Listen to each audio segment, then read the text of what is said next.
நம்முடைய பிதாவாகிய தேவனுடைய அன்பும் ஆண்டவராகிய இயேசு கிறிஸ்துவின் கிருபையும் சமாதானமும் உங்கள் அனைவரோடும் கூட என்றென்றைக்கும் இருப்பதாக.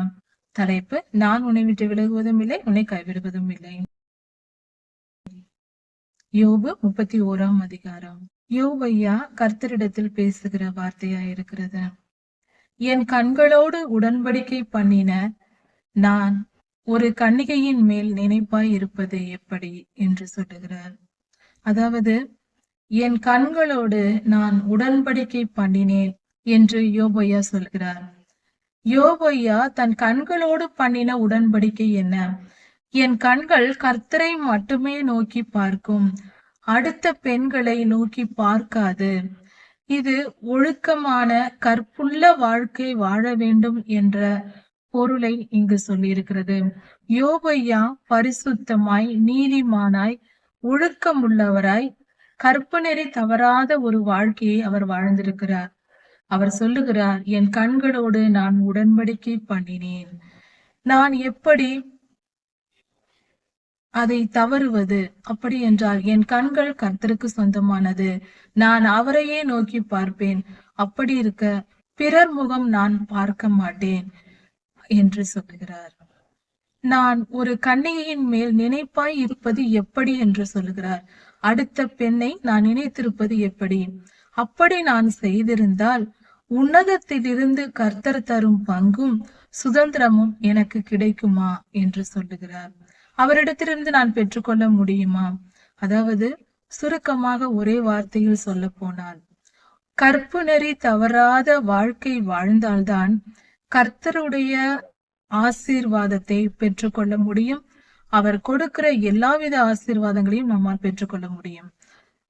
வேசித்தன ஆவிக்கு, பொல்லாத வேசித்தன ஆவிக்கு வாழ்க்கையில் இடம் கொடுக்க கூடாது. சரீரத்தை மாத்திரமல்ல, இருதயத்தையும் காத்து கொள்ள வேண்டும். நம்முடைய கண்களையும் காத்து கொள்ள வேண்டும். எவ்வித பாவத்திற்கும், கண்களின் இச்சைக்கும், மாம்சத்தின் இச்சைக்கும் நாம் இடம் கொடுக்க கூடாது என்றே இதன் பொருளாகிறது. மாறுபாடானவனுக்கு ஆபத்தும், அக்கிரமக்காரனுக்கு ஆக்கினையும் அல்லவா கிடைக்கும்.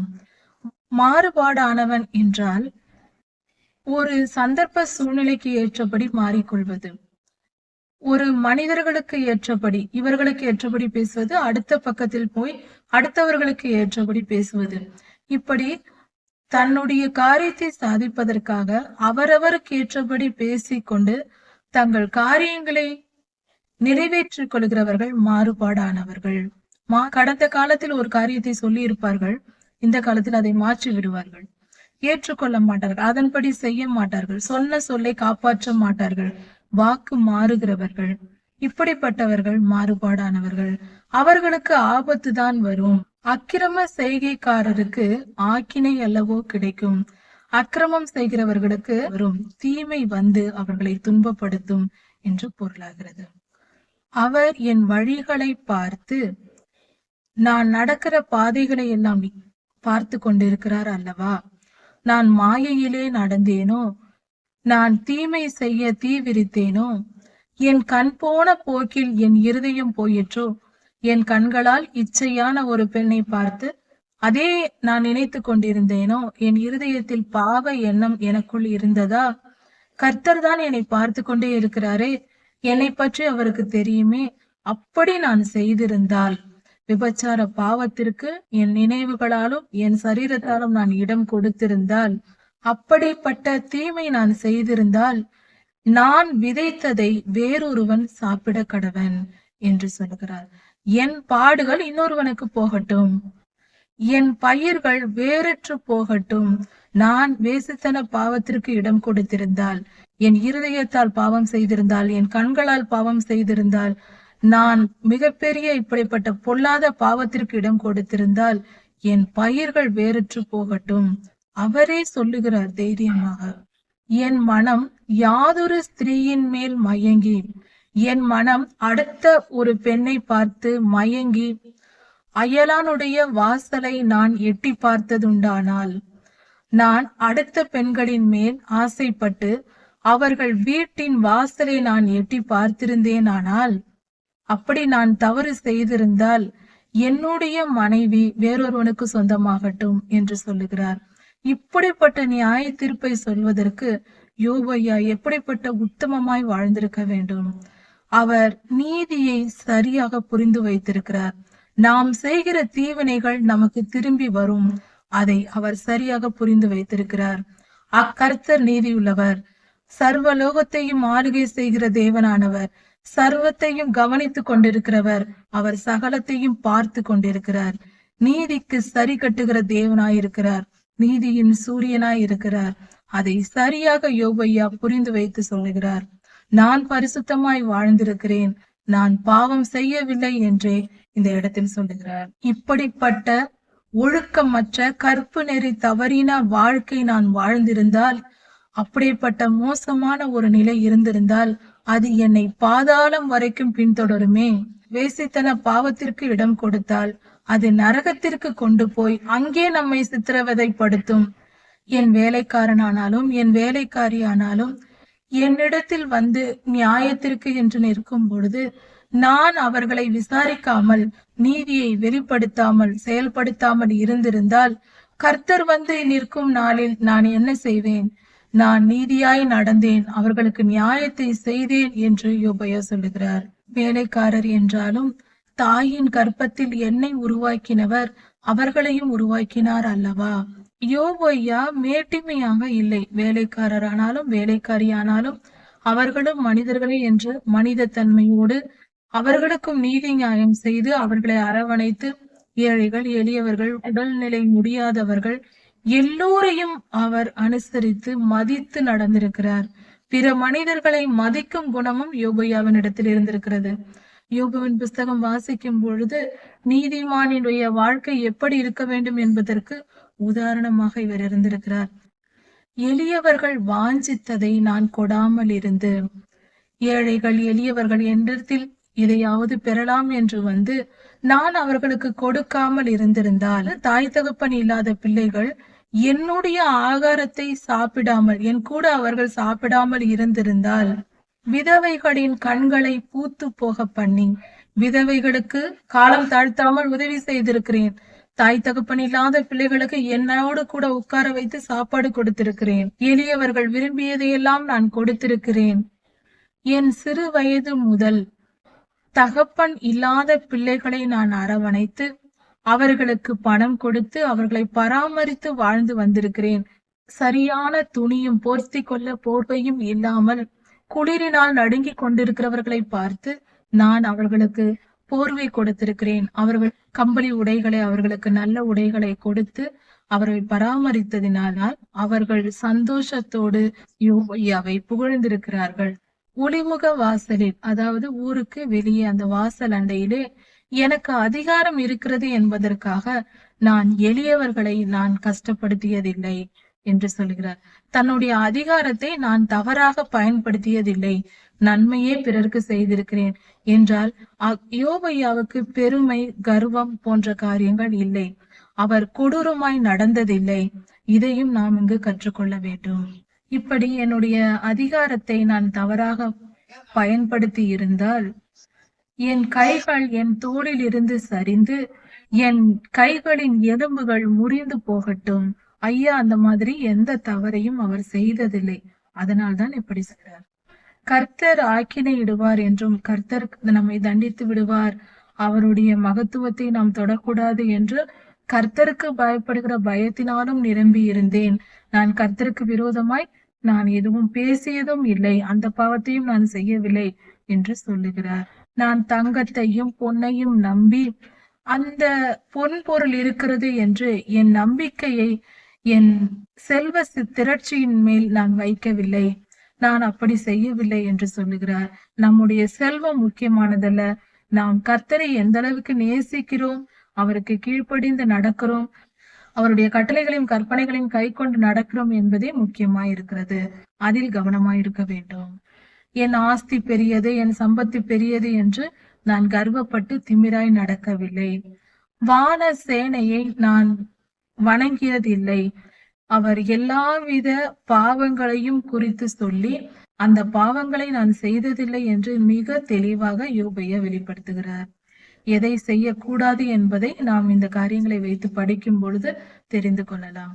அப்படி நான் வான சேனையை வணங்கியிருந்தால் அது கர்த்தருக்கு விரோதமான செயல், நான் கர்த்தரை மறுதலிக்கிறதாய் முடிந்திருக்குமே. நான் அப்படிப்பட்ட காரியத்தை நான் செய்ததில்லை. இரவில் நிலாவை பார்த்து நான் நேசித்ததில்லை.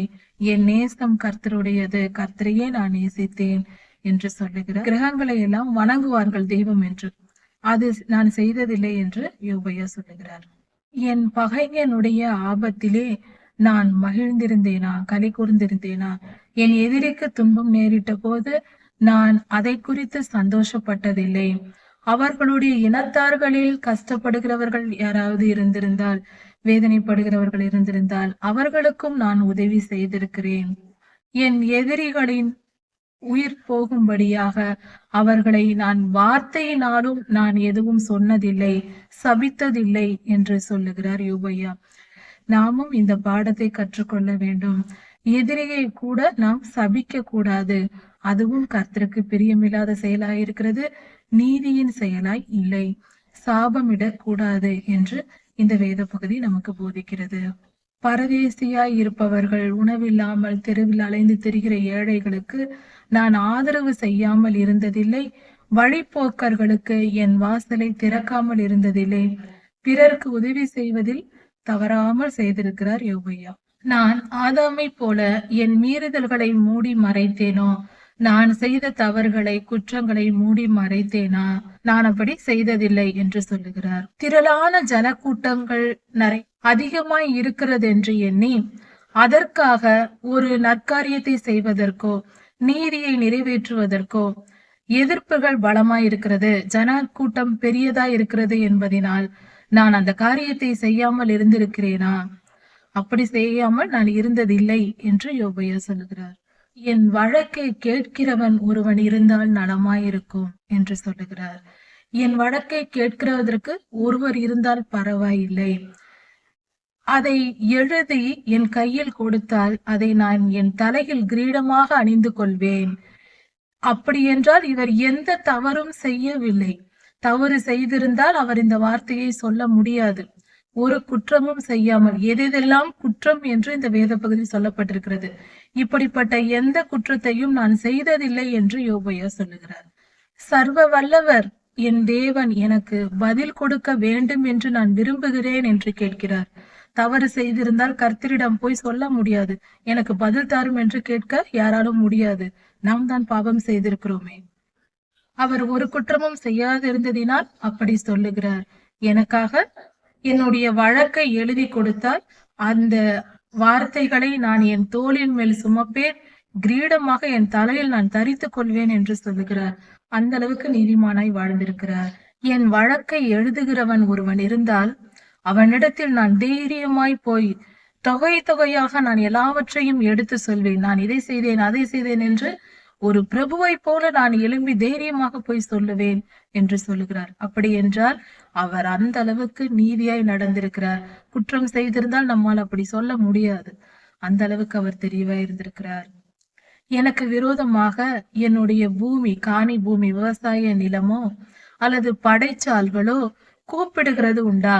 அப்படி என்றால் என்னிடத்தில் வேலை செய்த வேலைக்காரர்களுக்கு நான் சரியாக கூலி கொடுக்காமல் அக்கிரமமாய் நடந்து அவர்கள் உழைப்பை நான் தின்று அவர்களுக்கு நான் அப்படி செய்திருந்தால், தீமை செய்திருந்தால், பயிரிட்டவர்கள் என் வயலில் வேலை செய்கிறவர்களை நான் கஷ்டப்படுத்தி உபத்திரவப்படுத்தி அவர்களை வேதனைப்படும்படி சரியாக கூலி கொடுக்காமல் அப்படியெல்லாம் நான் நடந்திருந்தால் என் நிலத்தில் கோதுமைக்கு பதிலாக முட்செடி முளைக்கட்டும் என்று சொல்லுகிறார். நான் அப்படி செய்திருந்தால் வார்கோதுமைக்கு பதிலாக களைச்செடி முளைக்கட்டும் என்று சொல்லுகிறார். அப்படி என்றால் இந்த மாதிரியான எந்த பாவத்தையும் யோபையா செய்யவில்லை. அவர் பரிசுத்தமாய் வாழ்ந்திருக்கிறார். அவர் கர்த்தருக்கு கீழ்ப்படிந்து கர்த்தருக்கு பயந்து நடந்திருக்கிறார். நீதியாகவும் நியாயமாகவும் அவர் சுயநலமற்றவராக பிறருக்கு பலருக்கு உதவி செய்து வாழ்ந்திருக்கிறார். பெருமைப்படவில்லை. யோபு 32 அதிகாரம். 3 சிநேகிதரும் யோபையாவுக்கு பேசி முடித்தார்கள். அவர்களிடத்தில் மறு உத்தரவு எதுவும் இல்லை. யோபையா பேசி முடித்தார். இந்த 3 பேரும் பேசி முடித்தார்கள். அடுத்ததாக பரகியேலின் குமாரனான எலிகு என்பவர் ஒருவர் இருந்தார். பெரியவர்கள் பேசும் முன்பாக சிறியவர்கள் பேசக்கூடாது. இந்த சபை ஒழுக்கத்தை இந்த வேத பகுதியில் கற்றுக்கொள்ளலாம். பெரியவர்கள் எல்லாம் பேசி முடிந்ததும் இவர் அதற்கு பின்பாக பேச தொடங்குகிறார். அதாவது யோபையாவின் மேல் அவருக்கு கோபம் வருகிறது. ஏனென்றால் கர்த்தரை விட தன்னை நீதிமானாக்குகிறார். அதனால் யோபையாவின் மேல் கோபம். இந்த 3 நண்பர்களும் யோபையாவுக்கு எந்தவித காரணமும் சொல்ல தெரியவில்லை. அவர்களிடத்தில் இல்லை, யோபையா தவறு செய்தார் என்றும் அவர்களை யோபையாவை குற்றப்படுத்தினார்கள். ஆனால் அதற்கான காரணத்தை இவர்கள் சொல்லவில்லை. அதனால் அந்த 3 நண்பர்கள் மேலும் எலிகுவுக்கு கோபம் வந்தது. எலிகுவானவர் யோபையாவின் மேலும் கோபப்படுகிறார், அந்த 3 நண்பர்கள் மேலும் கோபப்படுகிறார். சிறு வயதுடையவர் என்பதனால் அவர் பொறுமையாக காத்திருக்கிறார், இவர்களெல்லாம் பேசி முடிக்கட்டும் என்று. அப்பொழுது எலிகு சொல்லுகிறார், பெரியவர்கள் பேசட்டும் என்று அமர்ந்திருந்தேன். விருத்தாப்பியர்கள், அவர்கள் அப்படி என்றால் 60-70 வயதிற்கு மேற்பட்டவர்கள் என்பவர்கள் பெரியவர்கள். அப்படிப்பட்டவர்கள் பேசட்டும், ஞானத்தை அறிவிக்கட்டும் என்று நான் காத்திருந்தேன் என்று சொல்லுகிறார். இது மிகப்பெரிய எலிகுவின் நற்குணமாய் இருக்கிறது. இன்று ஒரு 4 பேர், ஒரு குடும்பத்தில் 4 பேர் உட்கார்ந்து பேசினாலும் பெரியவர்களின் பேச்சை சிறியவர்கள் கேட்பதில்லை. எடுத்த உடனே சிறு பிள்ளைகள் தான் பேசுவார்கள். அவர்கள் சொல்வதை தான் பெரியவர்கள் கேட்க வேண்டிய நிலை குடும்பங்களில் இன்றே இருக்கிறது. இது எவ்வளவு தலைகீழான ஒரு வாழ்க்கை முறை! இப்படி சிறு சிறு காரியங்கள் என்று நினைத்து கொண்டு பெரிய பெரிய தவறுகளை செய்வது மிகவும் தவறானது. பெரியவர்கள் சொல்வதை சிறியவர்கள் கேட்க வேண்டும். முதலில் சபை என்று வந்தால் 4 பேர் சேர்ந்து பேசினால் கூட அதில் முதலில் பெரியவர்கள் பேச வேண்டும். அவர்கள் கருத்தை எல்லாம் சொல்லிய பின்பு சிறியவர்கள் பேச வேண்டும். சிறியவர்கள் பெரியவர்களை அதட்டக்கூடாது. பெரியவர்கள் சிறியவர்களை அதட்டி வழி நடத்த வேண்டும். இந்த முறைகள் எல்லாம் தாறுமாறாய் போய் கிடக்கிறது. அதற்கு பெயர் தாறுமாறான வாழ்க்கை. வாழ்க்கை என்பது முறைப்படி நடக்க வேண்டும். மனித வாழ்வு என்பது பெரியோர்கள் சிறியவர்களை வழி நடத்த வேண்டும். பெரியோர்களின் வழி நடத்துதலின் முறைமைப்படி சிறியவர்கள் கேட்டு நடக்க வேண்டும். அதுதான் சரியான முறை. இதை எலிகு இந்த இடத்தில் கடைபிடிக்கிறார். ஆனாலும் பெரியவர்கள் பேசட்டும், சிறியவர்கள் கேட்க வேண்டும் என்று இருப்பது சரிதான். அதன்படிதான் நான் இத்தனை நேரம் இருந்தேன். ஆனால் ஒரு காரியம் உண்டு. மனிதனுக்கு ஒரு ஆவி உண்டு. கர்த்தரின் சுவாசமே அவர்களை உணர்வுள்ளவர்கள் ஆக்கும் என்று இந்த இடத்தில் எலிகையா சொல்லியிருக்கிறார். இந்த வசனமானது இதன் நேரடியான பொருள் என்னவென்றால், மனிதனுக்கென்று தனி ஆவி உண்டு. அந்த ஆவியை பொல்லாத ஆவிகளும் ஆளுகை செய்யும், அல்லது கர்த்தருடைய ஆவியானவர் ஆளுகை செய்வார். உலகில் மனிதன் செய்யும் செயல்கள் எல்லாவற்றிற்கும் அவனுடைய ஆவி வழிநடத்தப்படுதலே காரணமாய் இருக்கிறது. மனுஷரில் ஒரு ஆவி உண்டு. அதாவது ஒவ்வொரு மனிதனுக்கும் ஒரு ஆவி உண்டு. அந்த ஆவியை பொல்லாத ஆவிகளோ அல்லது கர்த்தருடைய ஆவியானவரோ ஆளுகை செய்வார். கர்த்தருடைய பிள்ளைகள் கர்த்தருக்கு கீழ்ப்படிந்து நடக்கும்போது பரிசுத்த ஆவியானவர் அந்த மனிதனை ஆளுகை செய்து நற்காரியங்களை அந்த மனிதனை செய்ய வைப்பார். அவன் மனம் முழுவதும் நல்ல விஷயங்களை செய்வதில் ஆவலாய் இருக்கும், ஆசையாய் செய்வார்கள். ஆனால் ஒரு பொல்லாத ஆவிகளுக்கு, இச்சைகளுக்கு, உலக இச்சை, பெருமை, சுயநலம், இப்படிப்பட்ட குணங்களுக்கு இடம் கொடுத்து அதை விரும்புகிறவர்களை சாத்தான் வந்து அவனுடைய ஆவியை, அந்த மனிதனுடைய ஆவியை ஆளுகை செய்து பாவம் செய்ய வைப்பான். இதைதான் இந்த இடத்தில் எலிகு சொல்லியிருக்கிறார். சர்வ வல்லவருடைய சுவாசமே அவனை உணர்வுள்ளவனாக்கும். கர்த்தருடைய பிள்ளைகளை சர்வ வல்லவருடைய சுவாசமாகிய பரிசுத்த ஆவியானவரே உணர்வுள்ளவர்கள் ஆக்குவார். ஏசாயா 11:2 சொல்லப்பட்டிருக்கிறது, ஞானத்தையும் உணர்வையும் அருளும் ஆவியானவர் என்று. அதுதான் இந்த வசனம். கர்த்தருடைய உணர்வை அருளும் ஆவியானவர் என்று சொல்லப்பட்டிருக்கிறது. ஒரு விஷயத்தை புரிந்து கொள்வது ஞானம், ஞானத்தின் ஆவியானவர். ஞானத்தின் ஆவியானவர் நமக்குள் வரும்போது நாம் பல விஷயங்களை தெரிந்து கொள்வோம். ஆனால் தெரிந்து கொண்டாலும் அதற்கு கீழ்ப்படிய முடியாது. ஒரு பாவம் செய்வது தவறு என்று தெரிந்திருப்பார்கள். கெட்ட பழக்க வழக்கங்கள், புகைப்பிடித்தல், மது அருந்துதல் போன்ற தீமையான காரியங்களை தவறு என்று பலர் புரிந்து வைத்திருப்பார்கள். ஆனாலும் அவர்களால் அப்படிப்பட்ட பாவத்தை விட்டு விலக முடியாது. ஏனென்றால் அவர்களுக்குள் அந்த உணர்வு இல்லை. அதனால்தான் கர்த்தருடைய உணர்வின் ஆவியானவர் அவர்களுக்குள் வரும்பொழுது அதை தெரிந்தவர்கள், பாவம் தவறு என்று தெரிந்தவர்கள் அதை விட்டு விலகவும் அவர்களால் முடியும். அதுதான் உணர்வின் ஆவியானவர். ஏசாயா 11:2 இந்த வசனம் கொடுக்கப்பட்டிருக்கிறது. பெரியோர்கள் எல்லாம் ஞானிகள் அல்ல, முதியவர்கள் எல்லாம் நீதியை அறிந்தவர்களும் அல்ல. பெரியோர்களாய் இருப்பவர்கள் எல்லோரும் ஞானிகளாய் இருந்து விடுவதில்லை. ஒரு சிலர் இருக்கலாம். அதே போல முதியவர்கள் எல்லாம் நீதிமான்கள் இல்லை. முதியவர்கள் ஆகிவிட்டார்கள் என்பதற்காக அவர்கள் எல்லாம் நீதிமான்கள் என்றும் சொல்லிவிட முடியாது என்று எலிகூ சொல்லுகிறார். சரியாக தான் சொல்லியிருக்கிறார். அதனால் எனக்கும் செவி கொடுங்கள், நான் சிறியவனாய் இருந்தாலும் நான் பேசுகிறேன், எனக்கும் செவி கொடுங்கள், நானும் வசனங்களை எடுத்து சொல்லுகிறேன் என்று சொல்லுகிறார். நீங்கள் பேசி முடிக்கும் மட்டும் காத்திருந்தேன், உங்கள் வார்த்தைகள் தீர்ந்து போகும் வரைக்கும் நான் பொறுமையாய் காத்திருந்தேன். நீங்கள் பேசி முடித்தீர்கள். ஆனாலும் யோபுவுக்கு இதுதான் காரணம் என்று தெளிவாய் எடுத்து சொல்லுபவர் ஒருவரும் இல்லை. நீங்கள் சரியாக சொல்லவில்லை என்று எலிகூ சொல்லுகிறார். ஞானத்தை கண்டுபிடித்தோம் என்று சொல்லிக் கொள்ளாதிருங்கள் என்று யோபையாவின் அந்த 3 நண்பர்களிடத்தில் எலிகூ சொல்லுகிறார். இவரும் ஒரு நண்பராயிருக்கிறார். அவர் சொல்லுகிறார், ஞானத்தை கண்டுபிடித்தோம் என்று சொல்லாதிருங்கள், தேவன்தான் அவரை ஜெயம் கொள்ள வேண்டும், யோபையாவை தேவன்தான் ஜெயம் கொள்ள வேண்டும், நீங்கள் எதுவும் சொல்லாதிருங்கள் என்று சொல்லுகிறார். யோபையா என்னை பார்த்து பேசவில்லை, அப்படி இருக்க நீங்கள் சொல்லிய பதிலை நானும் அவருக்கு சொல்ல போவதில்லை என்று சொல்லுகிறார். அவர்கள் பேசி முடிந்து யோபையாவின் வார்த்தைகளுக்கு பதில் எதுவும் சொல்ல முடியாமல் அமைதியாய் இருந்தார்கள் அந்த 3 பேரும். அவர்கள் அந்த 3 நண்பர்களும் பேச மாட்டார்களா என்று காத்திருந்தேன், அவர்களோ பேசவில்லை. அதனால் நான் இப்பொழுது பேசுகிறேன். அவர்களுக்குள் வார்த்தை இல்லை, அவர்கள் பேசவில்லை, மற்றவர்கள் பேசவில்லை. எனக்குள் அதிகமான வார்த்தைகள் இருக்கிறது, என் ஆவி நெருக்கி ஏவுகிறது, பேசு பேசு என்று சொல்வது போல் இருக்கிறது, நான் உடனே பேச வேண்டும் என்று தோன்றுகிறது, நான் பேசுகிறேன் என்று. நீங்கள் எல்லாம் பேசி முடிக்கும் மட்டும் நான் காத்திருந்தேன், இப்பொழுது பேசுகிறேன் என்று எலிகூ சொல்லுகிறார். வார்த்தைகள் எனக்குள் நிறைந்திருக்கிறது, என்னுடைய ஆவி என்னை உணர்வுள்ளவனாக்கியது, என்னுடைய ஆவி என்னை நெருக்கி ஏவுகிறது, பேசு பேசு என்று என் ஆவி என்னை ஏவுகிறது.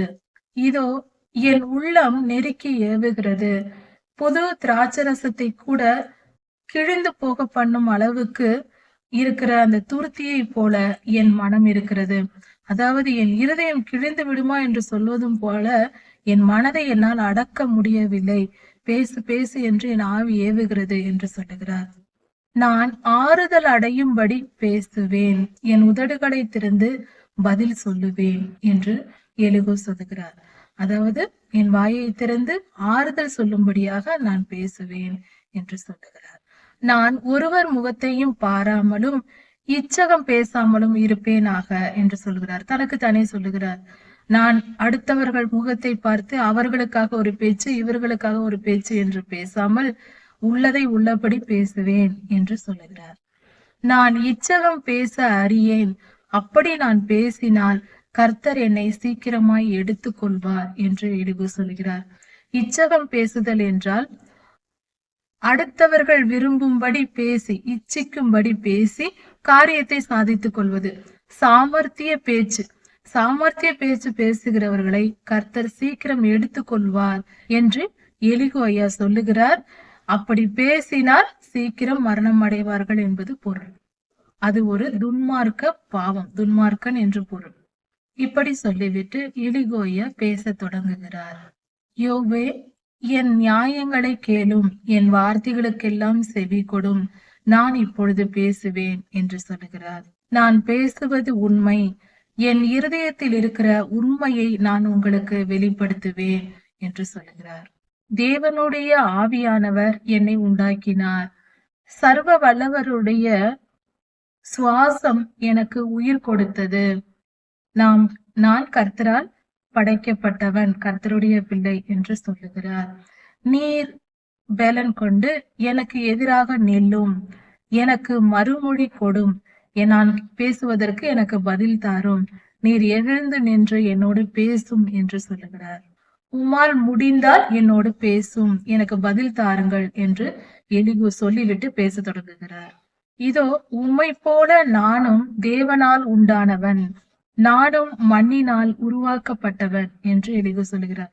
அதாவது யோபு ஐயா தன்னை எப்படி அவர் சொன்னாரோ அதே போல நானும் கர்த்தரால் உருவாக்கப்பட்டவன், மண்ணினால் உருவானவன் என்று எலிகுவும் சொல்லுகிறார். நீர் எனக்கு பயப்பட்டு கலங்க தேவையில்லை, நான் என்ன பேசுவேனோ என்று நீர் பயப்பட்டு கலங்க தேவையில்லை, என் கை உம்மேல் பாரமாயிராது, நானும் உம்மை வேதனைப்படுத்தும்படி நான் பேச மாட்டேன். இதுவரைக்கும் பொறுமையாய் காத்திருந்தேன், எல்லாரும் பேசி முடித்தார்கள், நான் இப்பொழுது பேச போகிறேன், நீர் எனக்கு பதில் தாரும், ஆனால் நான் உம்மை வேதனைப்படுத்த மாட்டேன், நான் உம்மை துன்பப்படுத்த பேச மாட்டேன், உமக்கு ஆறுதலாய் இருப்பேன் என்று எலிகு சொல்லுகிறார்.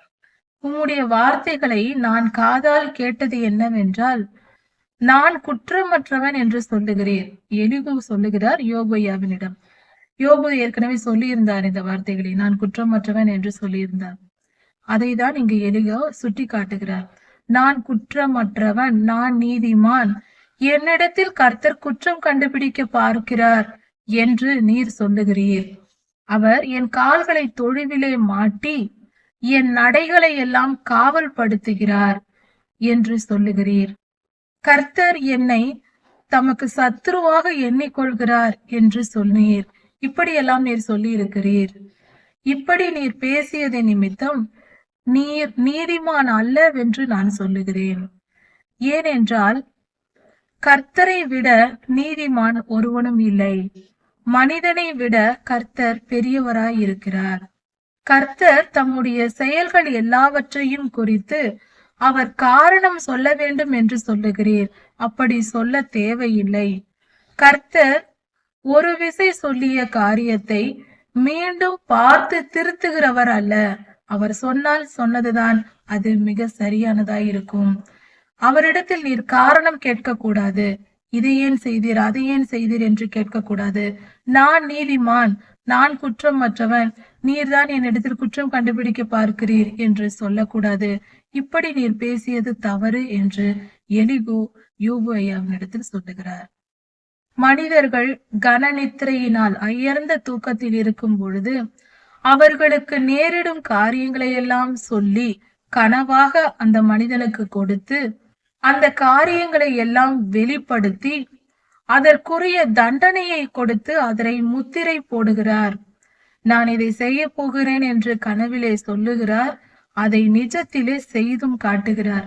மனிதன் தன்னுடைய செயல்களை, தவறான செயல்களை விட்டு விலகவும் அவன் பெருமை அடங்கவும் செய்யும்படியாக இப்படி தீர்க்க தரிசனமாக மனிதன் உறங்கும் போது அவனுக்கு கனவில் கர்த்தர் பேசுகிறார், தரிசனங்களை ஓமைகளாக கொடுக்கிறார். அப்பொழுது இது கர்த்தர் பேசியது என்பது உறுதிப்படுகிறது. இதைதான் அவர் சொல்லுகிறார். தீர்க்க தரிசனத்தை, கர்த்தர் தரும் தரிசனங்களை குறித்து எலிகு சொல்லுகிறார். அவர் அவ்வளவு பெரியவர் என்று சொல்லுகிறார். இப்படியாக எலிகு பல காரியங்களை பேச தொடங்குகிறார். யோபு 33ஆம் அதிகாரம் 18ஆம் வசனம் முதல் 34ஆம் அதிகாரம். எலிகு ஐயா மனிதர்களை குறித்து பொதுவான பல காரியங்களை குறித்து சொல்லுகிறார். அதுவும் கர்த்தர் மனிதன் தூங்கும் போது கனவை கொடுத்து அந்த மனிதனை வழி நடத்துகிறார். அவன் செய்யும் பாவங்களை விட்டு நீங்கும்படி உவமையாக அவனுக்கு தரிசனங்களை தருகிறார். கனவை கொடுத்து, சொப்பனத்தை கொடுத்து அந்த மனிதனை வழி நடத்துகிறார். அந்த கனவின் பொருளை அவன் அறியும் போது தன்னுடைய தவறை விட்டு விலகி எரி நரகத்திற்கு தன்னை காப்பாற்றிக் கொள்ளலாம். பாவம் செய்யாதபடிக்கு, பாவம் செய்கிறவன் அல்லது செய்ய போகிறவனை குறித்து கர்த்தர் இப்படியாக அவனை வழி நடத்துகிறார். கர்த்தர் மனிதனை காப்பாற்றும்படியாக தரிசனத்தை தருகிறார் என்று எலிகு சொல்லுகிறார். மனிதன் அவன் செய்யும் பாவத்தின் நிமித்தம் பயங்கரமான வலியினாலும் வேதனையினாலும் நோய்களினால் தண்டிக்கப்படுகிறான். ஒரு மனிதனுக்கு நோய் வருகிறது, ஒரு ஆபத்து நேரிடுகிறது என்றால் அவன் செய்த பாவமே காரணம். அவன் செய்த தீமையின் நிமித்தம் இப்படியாக கர்த்தர் அவனை தண்டிக்கிறார் என்று எலிகூ சொல்லுகிறார். அவன் ஜீவன் அப்பத்தையும் அவன் சாப்பாட்டையும் விரும்பாமல் தண்ணீர் குடிப்பதையும் விரும்பாமல் அவன் அதையெல்லாம் வெறுப்பான். சாப்பாடும் வெறுத்து போகும், தண்ணீர் கூட வெறுத்து போகும். அப்படிப்பட்ட நிலை ஏற்படும். அதாவது கர்த்தரால் அடிக்கப்படுகிற மனிதன், தண்டிக்கப்படுகிற மனுஷனுக்கு இப்படி நடக்கும் என்று சொல்லுகிறார். அவன் மாம்சம் இருக்கிறதா என்று, அவனுடைய சதை இருக்கிறதா என்று தெரியும் அளவுக்கு மிகவும் மெலிந்து போய் அவன் எலும்புகள் எல்லாம் வெளியே தெரியும். அந்த அளவுக்கு அவன் நிலை மாறி போகும். அதாவது மிகவும் துன்பத்தை அடைவான் கர்த்தரால் தண்டிக்கப்படுகிற மனிதன் என்று சொல்லப்படுகிறது. அவனுடைய ஆத்துமா பாதாளத்திற்கும் அவனுடைய ஆவி, அவன் பிராணன் சாவுக்கும் ஏதுவாய் இருக்கிறது. அவனுடைய ஆத்துமா சாவை நோக்கி போய் கொண்டிருக்கிறது. இப்படியாக கர்த்தரால் தண்டிக்கப்படுகிற மனிதனுக்கு இப்படி ஆகும் என்று இந்த இடத்தில் சொல்லப்பட்டிருக்கிறது. 1000 ஒருவராகிய சாமாசி பண்ணும் தூதனானவர் என்று சொல்லப்பட்டிருக்கிறது. இது நமது ஆண்டவராகிய இயேசு கிறிஸ்துவை, மனுஷகுமாரனை குறிப்பிடுகிறது. மனுஷகுமாரன் இருக்கிறார் என்பதும் பிதாவாகிய தேவனிடத்தில் இருக்கிறார் என்பதும் நமக்கு இப்பொழுது தெரியும். பழைய ஏற்பாட்டு காலத்தில் இல்லை. ஆனாலும் அவர்கள் தேவனை அறிந்து வைத்திருக்கிறார்கள். ஆண்டவராகிய இயேசு கிறிஸ்து என்ற பெயர் அவர்களுக்கு தெரியாது. பழைய ஏற்பாட்டு புஸ்தகத்தில் எங்குமே அந்த வார்த்தை இருக்காது. அந்த வார்த்தையின்படி மனுஷகுமாரனாகிய ஆண்டவராகிய இயேசு கிறிஸ்து, சாமாசி பண்ணுதல் என்றால் சமாதானம் பண்ணுதல், ஒருவருக்கொருவர் சமாதானம் பண்ணுதல்.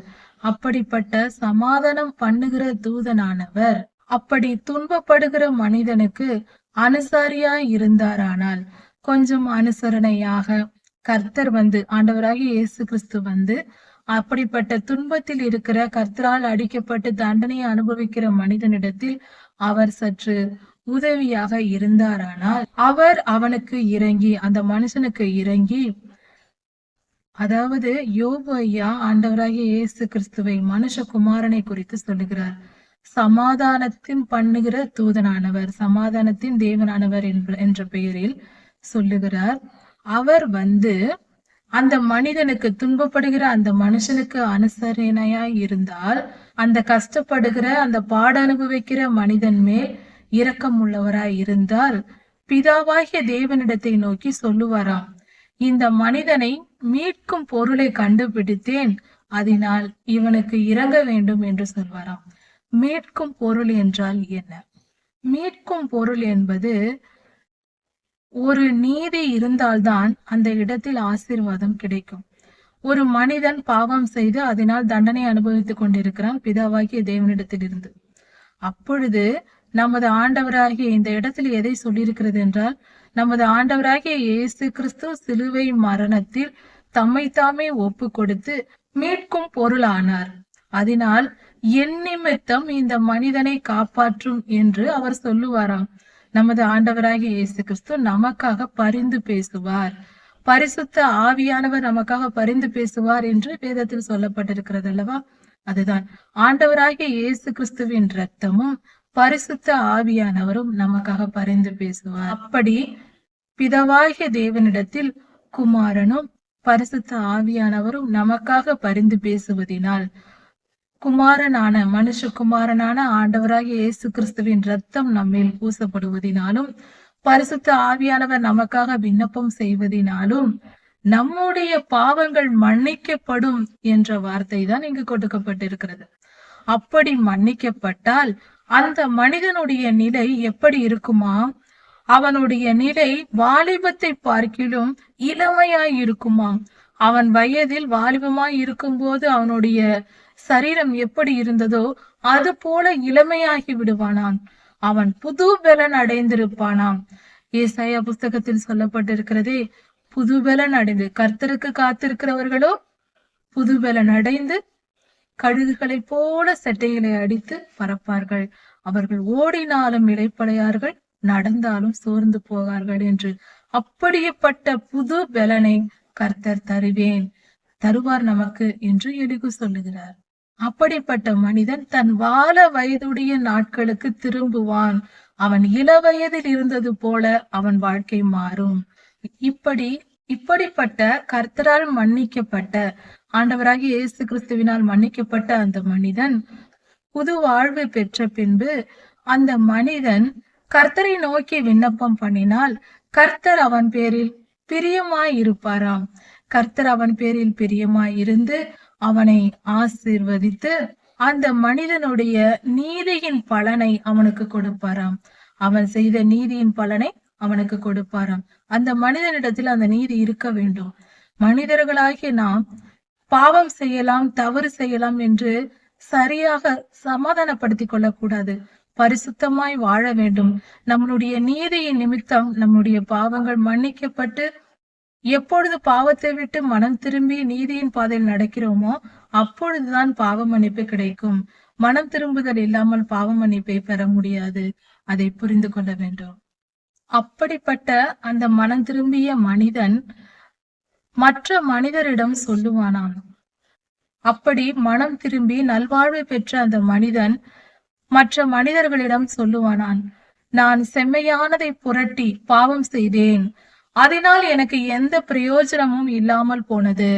நான் ஒரு காலத்தில் பாவம் செய்தேன், அதனால் எனக்கு எந்த பிரயோஜனமும் இல்லை என்று அந்த மனிதன் சொல்லுவானாம். என் ஆத்துமா படுகொழிக்குள் இறங்காதபடிக்கு அவர் என்னை ரட்சிப்பார். அதாவது நான் நரகத்திற்கு போகாதபடிக்கு, பாதாளத்தில் இறங்கி விடாதபடிக்கு கர்த்தர் என்னை காப்பாற்றுவார். ஆண்டவராகிய இயேசு கிறிஸ்து என்னை காப்பாற்றுவார். அந்த மனிதனை ஜீவனுள்ளோருடைய வெளிச்சத்திலே பிரகாசிக்க பண்ணும்படி, அதாவது நல்ல கர்த்தருடைய பிள்ளைகளின் மத்தியில் அவன் ஒளியாய் இருக்கும்படி, பிரகாசிக்கும்படிக்கு அவனை உயர்த்துவதற்கு, அதாவது ஒரு நல்லதொரு ஒரு ஊழியனை கர்த்தர் ஏற்படுத்துவதற்கு, பலருக்கு உதாரணமாக இருக்கக்கூடிய அளவுக்கு ஒரு உயர்ந்த ஸ்தானத்தில் வைப்பதற்காக அந்த மனிதனை மீட்டுக் கொள்வார், ஒரு ஊழியக்காரனாக உருவாக்குவார் என்ற பொருளில் வருகிறது. இப்படி ஒருவனை உருவாக்குவதற்காக அவனிடத்தில் இப்படிப்பட்ட காரியங்களை பலமுறை நடப்பிக்கிறார் கர்த்தர் என்று சொல்லுகிறது.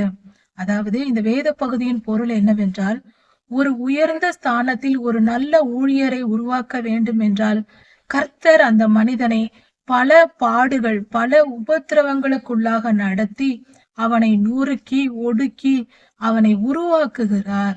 ஒரு கல்லை எடுத்து ஒரு சிற்பி சிலை செய்யும் பொழுது அந்த கல்லை அடித்து அடித்து அடித்து செதுக்குவது போல கர்த்தரும் ஒரு உயர்ந்த ஒரு ஊழியக்காரியை உருவாக்க வேண்டும் என்றால் அந்த மனிதனை, அந்த மனுஷியை கர்த்தர் துன்பத்தினாலும் உபத்திரவத்தினாலும் ஒடுக்கி அவர்களை மனம் திரும்ப பண்ணுகிறார், அவர்களை பரிசுத்தமாக்குகிறார். துணியை துவைப்பது போல அவனை துன்பப்படுத்தி அவனுக்கு பல உபத்திரவங்களை கொடுத்து பல முறை இதை செய்கிறார் என்று இந்த வேத பகுதியில் சொல்லப்பட்டிருக்கிறது. இன்றும் பல ஊழியர்கள் இதை சொல்லி இருக்கிறார்கள். இன்று வாழும் ஊழியர்கள் கூட பலர் உதாரணமாக சொல்லியிருக்கிறார்கள். ஒரு ஊழியர் உருவாகுவதற்கு முன்பாக அவர்களுடைய வாழ்க்கையில் சைலண்ட் இயர் என்று குறிப்பிட்ட காலம் இருக்குமாம். 10 வருடங்கள் 12 வருடங்கள் என்று சைலண்ட் இயர்ஸ் என்று இருக்குமாம். அந்த காலகட்டத்தில் அவர்கள் தனிமைப்படுத்தப்பட்டு ஒரே வீட்டில் ஒரு இடத்தில் அமைதியாய் வைக்கப்பட்டு அவர்கள் சூழ்நிலை அப்படி உருவாகும். அவர்களால் எந்த காரியத்தையும் செய்ய முடியாதபடி அவர்களை தனிமைப்படுத்தி கர்த்தர் அந்த மனிதனை புடமிட்டு உருவாக்கி பின்பு ஊழியத்திற்காக ஆயத்தப்படுத்திய பின்பு அவனை ஊழியத்திற்கு எடுத்துக்கொள்கிறார், பயன்படுத்துகிறார் என்று இன்றும் பெரிய ஊழியக்காரர்கள் பலர் சொல்லுகிறார்கள். அந்த காரியத்தை தான் இந்த வேத பகுதி வெளிப்படுத்துகிறது. சைலண்ட் இயர்ஸை தான் இந்த எலிகூ ஐயா சொல்லிக் கொண்டிருக்கிறார். அதனால் யோபே, நீர் என் வார்த்தையை கேளும், நீர் என் வார்த்தைகளை கேட்டு எனக்கு பதில் தாரும். உம்மை நீதிமானாய் தீர்க்க எனக்கு ஆசையுண்டு. நீர் நீதிமான் என்று சொல்லுவதையே, உம்மை சொல்லுவதையே நான் விரும்புகிறேன். நான் அதை சொல்ல எனக்கு ஆசையுண்டு. அதன் பின்பு நான் பேசிய பின்பு உம்முடைய நியாயங்கள் உமக்கு இருக்குமானால் அதை என்னிடத்தில் சொல்லுங்கள். நான் அதை கேட்டு உம்மை நீதிமான் என்று தீர்க்க விரும்புகிறேன் என்று எலிகூ சொல்லுகிறார். அப்படி உம்மிடத்தில் நியாயம் இல்லாதிருந்தால், உம்மிடத்தில் சொல்வதற்கு எந்த நியாயமும் இல்லாதிருந்தால் அமைதியாயிரும், ஞானத்தை நான் உபதேசிக்கிறேன் என்று எலிகு சொல்லுகிறார். அதாவது இந்த வேத பகுதி முழுவதும் பார்க்கும்போது எலிகு மிக தெளிவாக, நீதியாக, பயங்கரமான ஞானத்துடன் பேசுகிறார். முதலில் பெரியவர்கள் பேசி முடிக்க மட்டும் காத்திருந்தார். அவர்கள் மௌனமான பின்பு காத்திருந்து அதன் பின்பும் அவர்கள் பேசாதிருந்த பின்புதான் பேசினார். அதே போல கர்த்தருடைய ஆவியானவரை குறித்து எலிகு பேசுகிறார். நமது ஆண்டவராகிய இயேசு கிறிஸ்துவை குறித்து பேசுகிறார். அவர் சிலுவை மரணத்தில் நம்மை ஒப்பு கொடுத்தது, மீட்கும் பொருளை கண்டுபிடித்தேன் என்று கர்த்தர் சொல்லுவது, ஆண்டவராகிய இயேசு கிறிஸ்துவின் ரத்தத்தையும் அவர் ஜீவனையும் அவர் பலியான காரியத்தையும் குறிப்பிடுகிறார். பரிசுத்த ஆவியானவர் நமக்கு விண்ணப்பம் செய்கிறார் என்பதையும் இந்த வேத பகுதியில் சொல்லியிருக்கிறார். எலிகு பரிசுத்த ஆவியானவரால் நிரப்பப்பட்டு பயங்கரமாய் பேசி இருக்கிறார். பயங்கரமாக கர்த்தருடைய வல்லமை இந்த வார்த்தைகளில் உள்ளது. தயவு செய்து இந்த வேத பகுதிகளை நாம் ஆராய்ந்து பல நியாயங்களையும் நீதிகளையும் கற்றுக்கொள்வோம். கர்த்தர் நமக்கு போதிப்பது நம்மை காப்பாற்றுவதற்கே. அதை தெரிந்து கொள்வோம். வேத ஞானம் நம்மை நல்வழிப்படுத்தும், நித்திய ஜீவனை சேர்க்கும். வேத தியானம் தான் நம் இருதயத்தை கழுவும். வேத வசனங்கள் நம் இருதயத்தை கழுவி நம்மை சுத்திகரித்து நம் பாவங்கள் அற, துர்குணங்கள் எல்லாம் நம்மை விட்டு போகும்படி செய்யும். மாம்சத்தின் கிரியைகளான கலாத்தியர் 5ஆம் அதிகாரத்தில் சொல்லப்பட்டிருக்கிற 17 காரியங்களையும் நம் இருதயத்திலிருந்து எடுத்து போடும். வேத வசனங்களை ஆதியாகமம் முதல் வெளிப்படுத்தல் வரைக்கும் தொடர்ச்சியாக தினந்தோறும் வாசிக்க வேண்டும். அப்பொழுது நமக்கு நன்மைகள் நடக்கும், நல்ல காரியங்கள் நடக்கும், நம் துர்க்குணங்கள் நீங்கும், நம்முடைய பாவங்கள் போகும், பரிசுத்தம் உண்டாகும், ஆவியின் கனிகள் நமக்கு உண்டாகும். இதையெல்லாம் புரிந்து கொள்வோம். கர்த்தர் நல்லவர். வேதம் முழுவதும் பொக்கிஷமானது. ஒவ்வொரு நாளும் அதை சேகரித்து கொள்ள வேண்டும். வேதத்தை தியானிக்க தியானிக்க நம்முடைய ஆத்தும தாகம் தீரும், நம் ஆத்தும பசி நீங்கும், நித்திய ஜீவனை சுதந்திரித்துக் கொள்ளத்தக்க பலன் நமக்கு உண்டாகும். வாழ்க்கையில் வருகிற உபத்திரவங்களையும் போராட்டங்களையும் எதிர்த்து நிற்க நமக்கு தேவையான விசுவாசத்தை கொடுக்கும், தெய்வ பயத்தை கொடுக்கும். வேத தியானமே நம்மை சுத்திகரிக்கும், எல்லாவித ஒழுக்கங்களை நமக்கு கற்பிக்கும். கர்த்தருடைய வார்த்தைகளை தியானிப்போம், அவர் வழிகளில் நடப்போம், அதை கற்றுக்கொண்டு வழிகளில் நடப்போம், அவரை நேசிப்போம், அவர் அன்பை புரிந்து கொள்வோம். யோபு 34:1 முதல் 18 வசனங்கள் வரை. யோபு ஐயாவின் எலிகு என்ற நண்பர் யோபு ஐயாவிடம் பேசுவதாக 4வது நபராக பேசுகிறார். 3 நபர்கள் பேசி முடித்து விட்டார்கள். எலிகு என்ற 4வது நபர், அவர் வயதில் சிறியவரானதால் நான் கடைசியாக பேசுகிறேன் என்று சொல்லி பேசுகிறார்.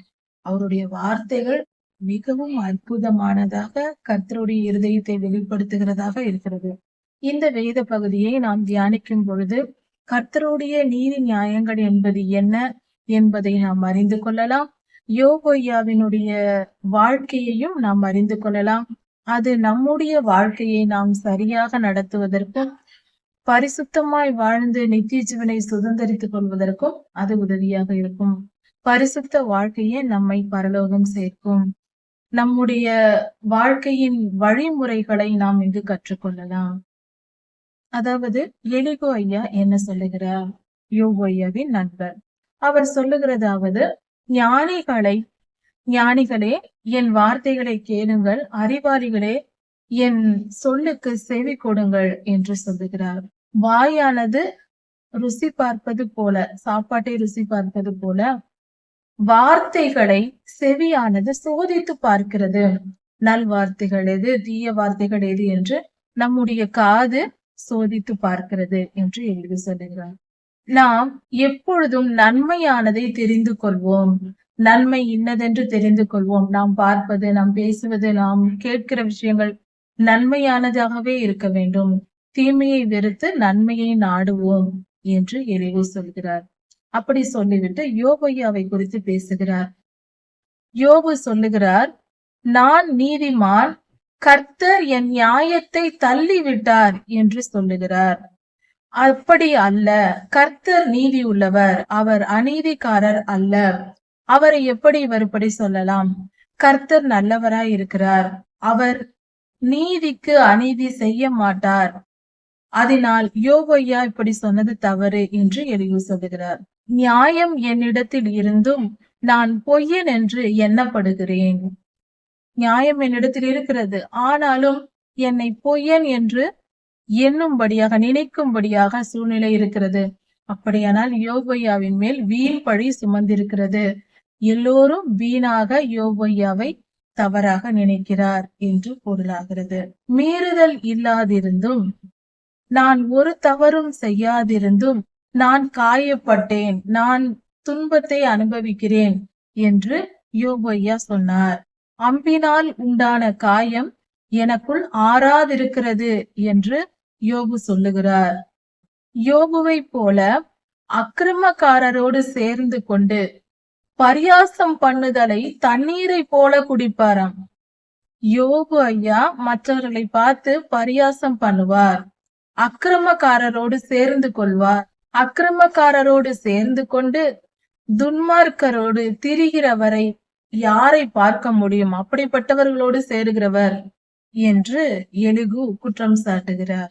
எப்படியெனில், தேவன் பேரில், கர்த்தர் பேரில் நாம் அன்பாய் இருப்பது அதனால் பிரயோஜனம் இல்லை என்று யோபு சொல்லுகிறார்.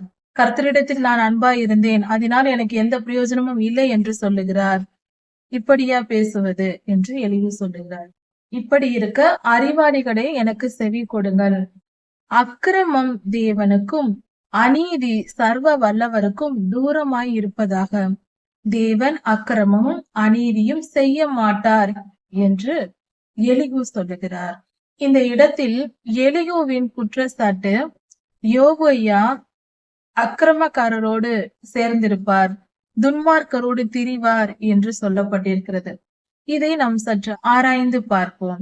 அதாவது யோபு ஐயாவின் வார்த்தைகளை கவனித்து படிக்கும் பொழுது, நான் துன்மார்க்கருக்கு உதவி செய்தேன், அக்கிரமக்காரர்களுக்கு உதவி செய்தேன், ஏழைகளுக்கும் இல்லாதவர்களுக்கும், எத்தனையோ அனாதைகளுக்கும் ஏழைகளுக்கும், பசியோடு இருந்தவர்களுக்கும் தாகத்தோடு இருந்தவர்களுக்கும், குளிரில் நனைந்து கொண்டு மழையில் நனைந்து கொண்டு இருந்தவர்களுக்கும், இப்படிப்பட்டவர்களுக்கெல்லாம் நான் உதவி செய்தேன் என்று சொல்லி இருக்கிறார் யோபு ஐயா.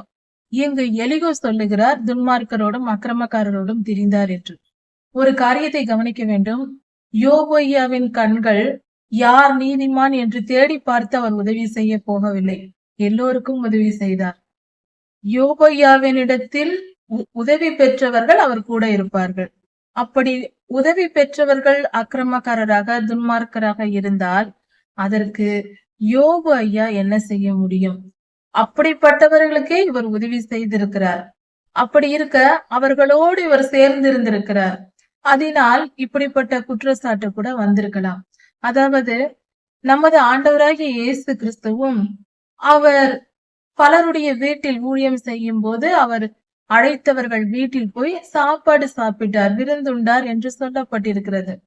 அப்பொழுது கர்த்தரோடு கூட பாவிகளும் மற்ற, அதாவது வரி வசூல் செய்கிறவர்கள் போன்றவர்களும் ஆயக்காரரும் பாவிகளும் வந்து அங்கு சாப்பிட்டார்கள். கர்த்தரோடு சேர்ந்து உட்கார்ந்து ஒன்றாக சாப்பிட்டார்கள். இதை பார்த்த எல்லோரும் என்ன சொன்னார்கள்? இவர் பாவிகளோடும் ஆயக்காரரோடும் உட்கார்ந்து சாப்பிடுகிறாரே என்று சொன்னார். எல்லாரும் பேசிக்கொண்டார்கள். ஒரு காரியத்தை புரிந்து கொள்ள வேண்டும். ஒரு அதிகம் தெளிவில்லாத மனநிலையில் இருந்து கொண்டு தீயவர்களோடு சேர்ந்து அவர்களோடு சேர்ந்து நாமும் அவர்களோடு உட்கார்ந்திருந்தால் அவர்கள் பேசுவதை கேட்டு நாமும் பாவம் செய்வோம். ஆனால் நன்றாக முதிர்ந்த ஒரு நல்ல வேதத்தை தியானித்து கர்த்தருடைய வழிகளை அறிந்த ஒரு சிறந்த ஒரு ஊழியக்காரர் ஒரு துன்மார்க்கரோட பாவியோட போய் உட்கார்ந்தால் அவர் அதை ஏற்றுக்கொள்ள மாட்டார். அவர்கள் அக்கிரமம் செய்தாலும் அவர்களோடு இவர் சேர்ந்து பாவம் செய்ய மாட்டார். நாமும் முதிர்ச்சி அடைந்து நாம் நம் மனதை தெளிவாக்கி வேத வசனங்களால் நிரப்பி பல வருடம் நாம் கர்த்தருடைய வழிகளில் ஆயத்தப்படும் பொழுது இந்த பாவ காரியங்கள், பாவிகளோடு உட்கார்ந்தாலும் அவர்களுடைய பாவ சுபாவங்களை நாம் ஏற்றுக்கொள்ள மாட்டோம். நம் மனம் பக்குவப்பட்டிருக்கும். எத்தனைதான் பலர் பரியாசம் பண்ணி பேசினாலும் நம்முடைய வாயில் அந்த பரியாசம் வராது. இதுதான் ஆண்டவராகிய இயேசு கிறிஸ்துவும் அப்படி ஒரு தெளிந்த மனநிலையோட உட்கார்ந்தார். அவர் 12 வயதிலேயே அவர்களை பார்த்து இவர்களை நன்றாக அறிந்து வைத்திருந்தார். நம் ஆண்டவருக்கு எல்லாம் தெரியும். அப்படிப்பட்ட ஒரு முதிர்ந்த மனநிலை ஆண்டவருக்கு உண்டு. அதே போல யோகோயா உத்தமன் சன்மார்க்கன் என்று ஆண்டவராகிய இயேசு கிறிஸ்துவே சொல்லி இருக்கிறார் முதல் வசனத்திலேயே. அப்படி இருக்க யோகோயாவும் ஒரு முதிர்ச்சி அடைந்த ஒரு நல்ல கர்த்தருடைய பிள்ளையாக, கர்த்தருடைய வழிகளில் நடக்கிற ஒரு பரிசுத்தவனாக, உத்தமனாக இருந்திருக்கிறார். அப்பொழுது அவர் துன்மார்க்கரோடு இருந்தால் என்ன, அக்கிரமக்காரர்களோடு இருந்தால் என்ன, யாரோடு இருந்தாலும் இவர் அந்த அக்கிரமத்தையும் துன்மார்க்கத்தையும் செய்ய போவதில்லை. இதை புரிந்து கொள்ளாமல் எலிகோ அவர் மேல் குற்றம் சாட்டுகிறார், யோகோயாவின் மேல். மனுஷனுடைய செய்கைக்கு தக்கதாக பலன் அளித்து, ஒரு மனிதன் செய்கிற நற்காரியங்கள், தீய காரியங்கள் இவைகளை எல்லாம் பார்த்து அதற்கேற்றபடி, அதாவது ஒரு மனிதன் செய்கிற நற்காரியங்கள், தீய காரியங்கள் எல்லாவற்றையும் பார்த்து அவனவன் செய்த நன்மைக்கும் தீமைக்கும் ஏற்றபடி, அவன் செய்த நன்மைக்கு நன்மையும் தீமைக்கு தீமையும் செய்கிற சரி கட்டுகிற தேவனாய் இருக்கிறார். அவர் நீதியுள்ளவர், நீதியின்படியே இப்படி செய்கிறார் என்று எலிகு சொல்லுகிறார். தேவன் அநியாயம் செய்யாமலும் சர்வ வல்லவர் நீதியை புரட்டாமலும் இருப்பது மெய்தான் என்று வேதம் சொல்லுகிறது. அப்படி என்றால் நன்றாக புரிந்து கொள்ள வேண்டும். கர்த்தர் நீதியின்படியே நடக்கிறவர். அவர் நமக்கு நீதியை போதித்திருக்கிறார். நீதியின்படியே நமக்கு பலன் அளிக்கிறவராய் இருக்கிறார். பூமியின் மேல் அதிகாரம் கொடுத்ததும் கர்த்தரே. பூச்சக்கரம் முழுமையையும் அதை ஒழுங்குபடுத்தி இந்த பூமி இப்படிதான் இருக்க வேண்டும் என்று அதற்கான கட்டளைகளை கொடுத்து அதை இப்படியாக சுழல விட்டிருப்பதும் கர்த்தரே. நான் ஒரு மனிதனிடமிருந்து கர்த்தர் தம்முடைய இருதயத்தை திருப்பினார். கர்த்தர் ஒரு மனிதனை வேண்டாம் என்று வெறுத்து விட்டால், முழுமையாய் ஒரு மனிதனை வெறுத்து விட்டால் அவனை கொன்று போடுவார். அதாவது அவனுடைய ஆவியையும் அவனுடைய சுவாசத்தையும் இழுத்து கொள்வாராம், அவர் எடுத்து விடுவாராம். அப்படி என்றால் நம்முடைய ஆவியாகிய நம்முடைய சுவாசம் எங்கே இருக்கிறது? கர்த்தரிடத்தில் இருக்கிறது.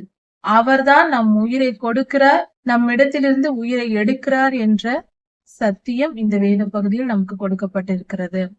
இதை போலதான் மாம்சமான யாவும் நடக்கிறது. மாம்சமான எல்லாம் இப்படியே நடக்கிறது, எல்லா உயிர்களுக்கும் இப்படிதான் நடக்கிறது என்று எலிகோ சொல்லுகிறார்.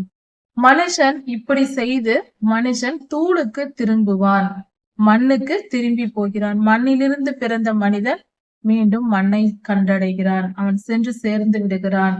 ஒரு மனிதனை கர்த்தர் வெறுத்து விட்டால் அவனை கொன்று போடுவார், அவன் மண்ணோடு மண்ணாக கலந்து போவான். ஒரு மனிதனுடைய உயிரை கர்த்தர் தான் எடுக்கிறார், அதை கொடுக்கிறவரும் அவரே, அதை எடுக்கிறவரும் அவரே என்று கர்த்தர் சொல்லுகிறார். உமக்கு உணர்வு இருந்தால், எலிகு சொல்லுகிறார் யோபையாவிடம், உமக்கு உணர்வு இருந்தால் எனக்கு செவி கொடும், என் வார்த்தைகளை கொஞ்சம் கேளும்.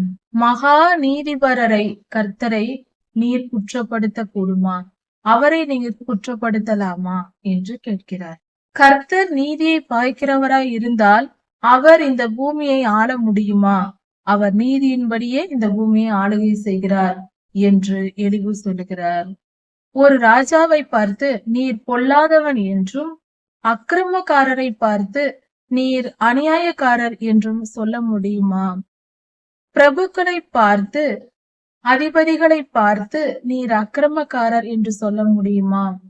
பிரபுக்களை பார்த்து ஐஸ்வர்யவானையும் ஏழைகளையும் ஒரே சமமாக நடத்துகிறவர் கர்த்தர், அப்படிப்பட்டவரை நீர் இப்படி சொல்லலாமா? ஐஸ்வர்யவான் என்று அவன் முகத்தை பாராமலும் ஏழை என்று நினையாமலும் நீதியாய் நியாயம் செய்கிறவர் நம் கர்த்தர், அவரை நீர் குற்றப்படுத்தலாமா என்று எலிகோ யோபையாவிடம் கேட்கிறார். இப்படி எல்லோரும் மனிதர்கள் கர்த்தரின் கரங்களின் கிரியைகளாய் இருக்கிறார்கள், கர்த்தருடைய கரத்தின் கிரியைகளாய் இருக்கிறார்கள் என்று எலிகு சொன்னார். இப்படிப்பட்டவர்கள் அக்கிரமக்காரர்கள், அநியாயக்காரர்கள், கர்த்தரை குற்றப்படுத்துகிறவர்கள் சடிதியில் விழுந்து போவார்கள், அவர்கள் சீக்கிரமாய் அழிந்து போவார் என்று எலிகு சொல்கிறார். அதாவது கர்த்தருடைய நீதி நியாயங்களை எலிகு மிக தெளிவாக, மிக ஆழமாக இந்த வேத பகுதியில் போதித்திருக்கிறார். கர்த்தர் மிகவும் நல்லவர் என்றும் அவர் ஒருபோதும் நீதி செய்கிறவர், அநியாயம் செய்ய மாட்டார், அநீதி செய்ய மாட்டார் என்றும் சொல்லுகிறார். எலிகூவின் வார்த்தைகள் எல்லாம் உண்மையே, சத்தியமே. ஆனால் யோபு ஐயா தவறு செய்து விட்டார், அதனால்தான் இப்படி நடந்தது என்று சொல்லி நினைத்துக் கொண்டிருக்கிறார்கள். அதாவது ஒரு குற்றமும் செய்யாதவர்களுக்கும் இப்படிப்பட்ட சூழ்நிலை வரும் என்று இவர்களுக்கு தெரியவில்லை. குற்றவாளிகள் தான் தண்டிக்கப்படுவார்கள், நீர் தண்டிக்கப்பட்டீர் என்றால் நீர் குற்றவாளி என்று சொல்லுகிறார்கள். ஆனால் ஒரு குறையும் இல்லாமல் நீதிமானாய் வாழ்கிறவர்களுக்கும் கர்த்தர் நினைத்தார், அவர் சோதிக்கும்படியாக சில பாடுகளை கொடுப்பார் என்பதை யோபு ஐயாவின் சரித்திரம் மூலம் நாம் தெரிந்து கொள்கிறோம். இதன் தொடர்ச்சியை அடுத்த செய்தியில் பார்க்கலாம். கர்த்தர் உங்களை ஆசீர்வதிப்பாராக. மாரநாதா.